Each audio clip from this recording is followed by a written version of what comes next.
He-Man, the most powerful man in the universe. A sword-swinging barbarian from a world of magic and sorcery. Well, sort of. The He-Man most probably remember would be the moral-teaching, soft-hearted character from the Filmation cartoon He-Man and the Masters of the Universe. This character had its share of variants throughout the years, but nothing compares to its final form as an original Masters of the Universe vintage toy. Also known as Laser Power He-Man, or Espada Luminosa as we call it around here in Portugal and Spain, this figure along with Laser Light Skeletor marks the end of the original vintage toy line.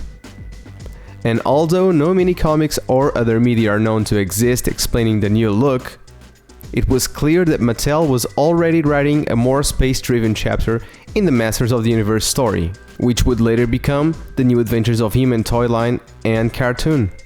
Meanwhile in Europe, these two odd battery-operated figures were being produced in France, Italy and Spain.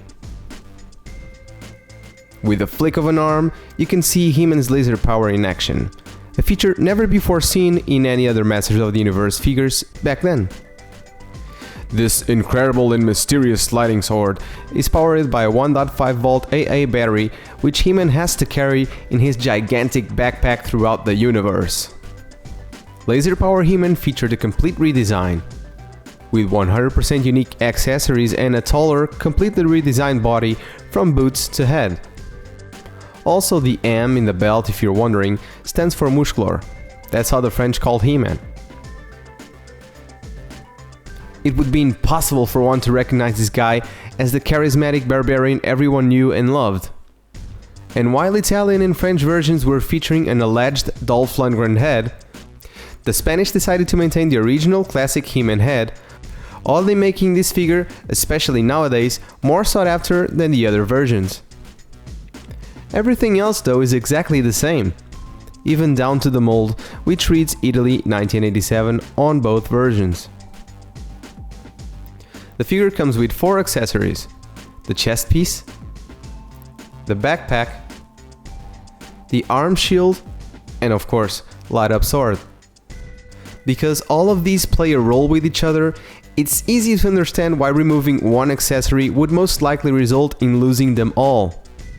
Remove the chest piece and the backpack hangs. And if the backpack hangs, wires probably break. And if that happens, there's no reason for the arm shield to be there, leaving a bare figure holding a sword. And this is probably why it's so hard nowadays to find more than that: a bare figure holding a sword. There's no denying that Laser Power He-Man detoured a lot from the original character. It was Mattel's attempt to revamp a dying toy line, and although it didn't quite make it, I for one am glad we got these unique pieces of Masters of the Universe. But then again, I'm a New Adventures of He-Man fan, so... Thank you guys for watching, please like and comment and don't miss the next one, Laser Light Skeletor. Cheers!